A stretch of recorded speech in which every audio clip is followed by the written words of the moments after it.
আপনি বলুন যে আপনি কাজ করবেন না, 3টের পরে আপনাদের অফিসে কাজ হয় না, 3টের পরে হবে না, 3:30টার পরে হবে, আপনি সেটা বলুন। একটা নর্মাল স্পিড পোস্ট আপনি করবেন না কেন? 3:35 বাজে আপনারা করবেন না কেন কাজটা? আপনি জবাব দিন। আমি আপনাদের আসানসোল অফিসে যে কথা বলবো কেন কাজ হবে না, কোনো উত্তর আছে আপনার কাছে? আপনারা জাস্ট মর্জির মালিক যে আপনি কাজ করবেন না। আপনাদের মর্জি মতন তো অফিস চলবে না, না? আপনারা যখন যা খুশি করবেন, আপনারা কাজ করবেন না, আপনারা বসে বসে মাইনে নেবেন, আর লোকের সময়ের দাম নেই। কোথাও লিখে রেখেছেন আপনি যে 3টের পরে আপনি কাজ করবেন না? মোবাইল ঘাটবেন, যা খুশি করবেন, আপনারা আপনাদের পাওয়ার দেখাবেন, তা আমরা কোথায় যাব? আপনাদের তো মর্জির মালিক নই আমরা। বলুন আপনি কেন নেবেন না, কারণটা তো বলুন। কোনো তো কারণ থাকবে কেন আপনি 3:30টার পরে করবেন না। কোনো উত্তর নেই তো আপনার কাছে, আপনি জাস্ট ফাঁকি মারবেন বলে কাজটা করবেন না।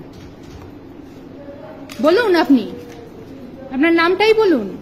নাম বের করা যদিও টাফ নয়, তবুও বলুন। আর আপনাকে জানিয়ে আমি ভিডিও করেছি, লুকিয়ে চুরিয়ে ভিডিও করছি না। তা আপনি এটা বলুন যে আপনি কেন করবেন না, আপনি কেন এখন ফিট পোস্ট করবেন না? কাউন্টার আওয়ার্স কোথায় লেখা আছে আপনি দেখান না। আপনি তাহলে আমরা কি করে জানবো 10টার থেকে 5টা সেইটুকু ডিউটি টাইমটা তো করুন। আমি তবুও 4টে এসছি, আমি জানি সরকারি অফিসে বেশিক্ষণ কাজ হয় না, আমি তবুও 3:30 এসছি। যে আপনারা 4টায় দোকান বন্ধ করে পালাবেন, ঠিক আছে, আমি 4টার আগে এসছি, 3:30 এসছি, আপনারা তাও কাজ করবেন না, আপনাদের উত্তরটা দিতে হবে।